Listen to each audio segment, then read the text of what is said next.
Sumérgete en la palabra de Dios. Cava un poco más profundo. Descubre el mensaje de la Biblia para ti hoy.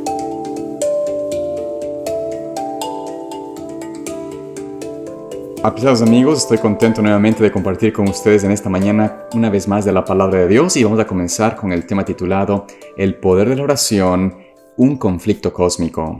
Por esto comencemos el estudio con una oración para que Dios nos dirija al abrir su palabra. Oremos.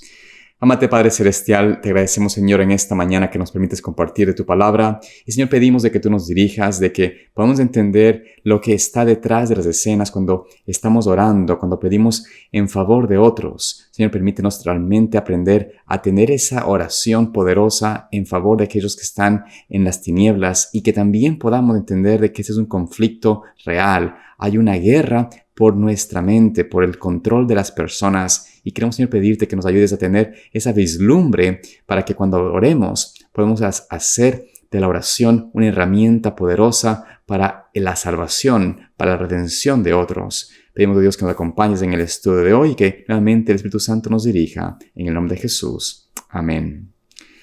Vamos entonces en esta mañana a abrir nuestras Biblias en el libro de Apocalipsis, el capítulo 12. Versículos 7 y 8, para que podamos refrescar nuestra mente en cuanto a lo que existe en este mundo, lo que está realmente pasando detrás de las escenas de lo que nosotros vemos. Mucha gente piensa de que nuestras luchas, nuestros conflictos son las cosas temporales, lo que sucede en nuestras vidas de la forma externa. Pero realmente hay un conflicto mucho más grande, mucho más poderoso, por decirlo así, que es el conflicto cósmico, el conflicto entre Satanás y Cristo por la redención o por la destrucción, en el caso de Satanás, de los hombres. Por esta razón, leamos lo que nos dice la palabra de Dios. Sucedió en el inicio, allí en el cielo, entre Cristo y Lucifer. Vemos allí el capítulo 12, versículo 7, lo siguiente. Estalló entonces una guerra en el cielo. Miguel y sus ángeles pelearon contra el dragón, y el dragón y sus ángeles pelearon. Pero no prevalecieron, ni fue hallado más el lugar de ellos en el cielo. Y fue arrojado el gran dragón, la serpiente antigua, que se llama Diablo y Satanás, el cual engaña a todo el mundo. Fue arrojado a la tierra, y sus ángeles fueron arrojados junto con él. Notamos aquí en este pasaje que el Señor nos está diciendo de que el conflicto que hubo se originó en el cielo. Y este conflicto cósmico, este conflicto entre el bien y el mal, comenzó entre un ser creado, Lucifer, Satanás, que desafió a la autoridad de Dios y lo acusó de ser un Dios, un tirano, alguien que programaba, por decirlo así, a las personas, a los seres creados para adorarle, pero que de su propia libertad no escogerían servirle.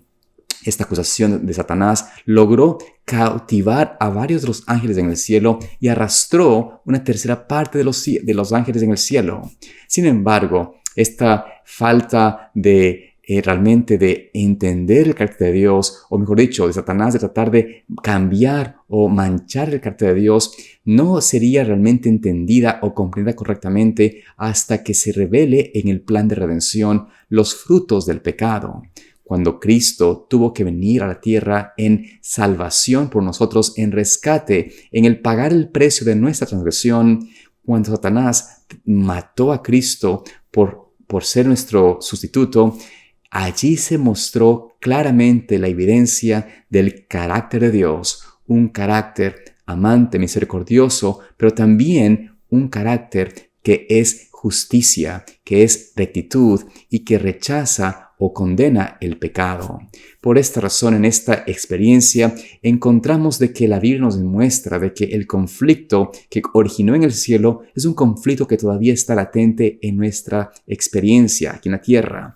Porque al Lucifer, Satanás, ser echado con sus ángeles a la tierra o ser confinados a este lugar, esta experiencia se ha llevado o fue transportado, por decirlo así, a la tierra, donde los hombres, por nuestra decisión o la decisión de nuestros padres, Adán y Eva, de rechazar la lealtad a Dios y aceptar el engaño de Satanás, caímos entonces en un mundo donde estábamos sujetos al poder del maligno. Pero Cristo nos dio la evidencia de que podemos, por su gracia, por su poder, por el Espíritu Santo, tener la victoria que tanto el hombre necesita.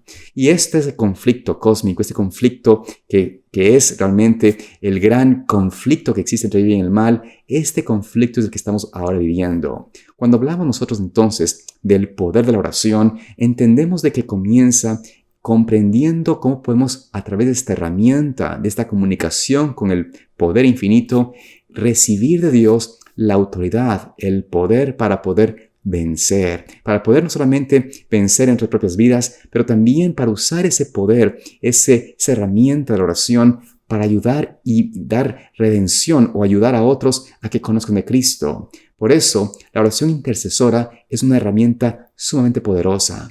Pero notemos lo que nos dice el apóstol Pablo en cuanto a lo que significa realmente estar preparados para este conflicto. ¿Cuáles son realmente la manera como debemos nosotros protegernos, cuidarnos? Y noten ustedes cuán importante es la oración. Ustedes conocen de que existe esta expresión o esta historia o este relato del apóstol Pablo en cuanto a la armadura del cristiano.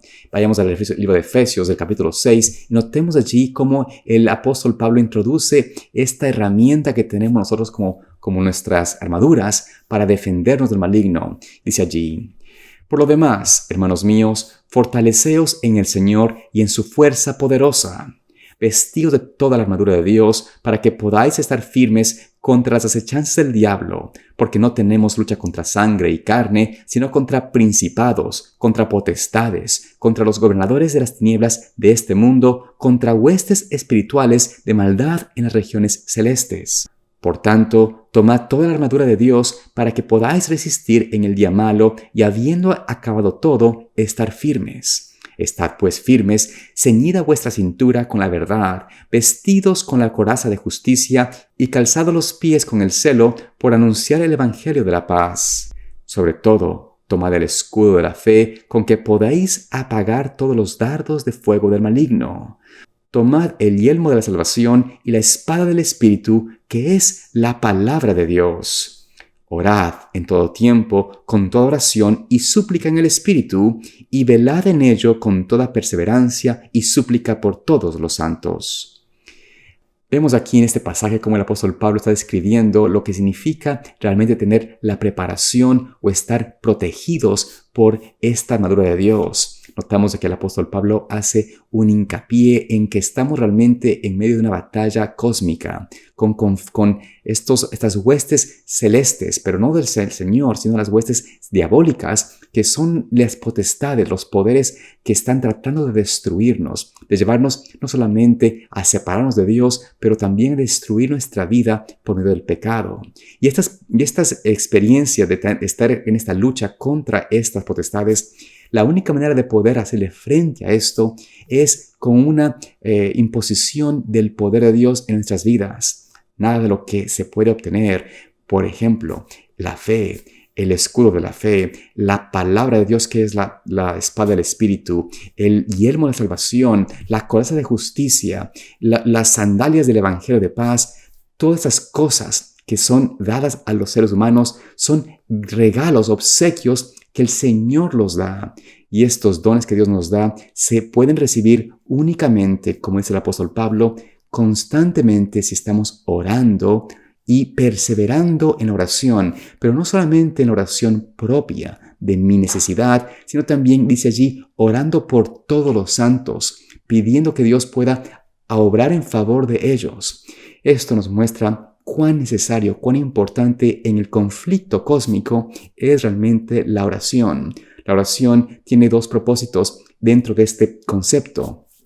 Al prepararme a mí, darme esta herramienta, esta armadura de Dios para protegerme y aún también para atacar al enemigo, hacer lo que sea parte de mi vida, pero también la oración hace posible que toda esta experiencia pueda también ser en beneficio para otro. Y por esto, el poder de la oración debe ser nosotros una realidad primera y también una realidad de experimentar para otra persona. Creo yo que nosotros tenemos que hoy entender y percibir que el Señor quiere darnos esta oportunidad hoy de entender cuán poderosa es la oración para que empecemos a tener estos pasos de victoria. Lo que el apóstol Pablo nos decía, lo que el apóstol Pablo compartía, no era una teoría en su vida, no era simplemente un buen tema, un buen sermón, una buena carta. Esto era realmente su propia experiencia. Él había aprendido a entender que necesitaba diariamente de una oración constante con el Señor, continuamente, para poder recibir esta coraza de justicia, este yelmo de salvación, este ceñir su lomo con la verdad. Todo esto era únicamente posible si había una relación de oración, de comunión constante con el Señor. Y también nosotros nos somos llamados a comprender que esa experiencia puede ser también la misma si hoy empezamos a orar de verdad, en humildad, en súplica al Señor, para que Él nos otorgue y nos muestre cuán necesitados somos de sus dones para así hacer frente al enemigo. Notemos lo que nos dice el apóstol Pablo en el libro de 2 de Corintios, capítulo 10, versículos 4 y 5. Cuán importantes, cuán poderosas son estas armas, esta armadura que Dios nos da. Dice allí, porque las armas de nuestra milicia no son carnales, sino poderosas en Dios para la destrucción de fortalezas, derribando argumentos y toda altivez que se levanta contra el conocimiento de Dios y llevando cautivo todo pensamiento a la obediencia a Cristo. Vemos en este pasaje cómo el apóstol Pablo nos muestra cuán poderosa es realmente esta armadura, estas armas que Dios nos ha dejado, porque nos dice que son tan poderosas para derribar cualquier fortaleza que está en nuestro alrededor. Es decir, cualquier trabajo, obra que Satanás haga, cualquier enemigo de la palabra de Dios, cualquier tentación, cualquier cadena de pecado que podemos tener o hemos sido llevados al cautiverio, en la oración, al recibir de Dios el poder de esta armadura, vamos a poder librarnos, y no solamente librarnos, pero también rechazar y alejar al enemigo de nuestras vidas. Esta experiencia tan importante, tan esencial en nuestras vidas, es no solamente importante porque nos muestra cuánto podemos alcanzar por medio de esta armadura, de estas armas de Cristo, pero también nos muestra el propósito final de esto, y es llevarnos a tener un pensamiento cautivado a la mente de Cristo, es decir, sujeto a su palabra, sujeto a su carácter, a su mente, a su ley. Por eso dice que nuestra mente, nuestros pensamientos van a ser llevados en obediencia a Cristo. Esto nos muestra de que Dios quiere darnos y otorgarnos la libertad que Cristo nos promete del pecado, el poder ser libres de verdad de esta atadura a la concupiscencia, a la inclinación natural del hombre, y unidos a Cristo, conectados por medio de la oración a la naturaleza divina, podremos participar de esta experiencia de libertad como Cristo la tuvo y como Cristo nos otorga a través de su propia experiencia de victoria. Pablo creyó y cumplió en su vida esa promesa de Cristo, de tener una vida sujeta en pensamiento, en mente, en acción a la voluntad de Cristo, y llegó a ser uno de los más grandes testigos del Señor. Si alguien como él fue transformado por la unión a Cristo, por la comunión con Él, por la oración diaria, ¿cuánto también nosotros podemos llegar a ser si hacemos lo mismo? Si hoy le ponemos nuestra propia voluntad y nos sometemos o entregamos nuestra voluntad al Señor Jesús. Que Dios te permita en esta mañana, es mi oración, poder tener esa experiencia de someternos a Él, de tener la victoria y ser realmente un ejemplo vivo a otros. Que Dios te bendiga y te guarde en este día, y nos vemos aquí mañana para continuar estudiando más de la palabra de Dios. Dios te bendiga. Profundizar es una producción de Pathway to Paradise Ministries.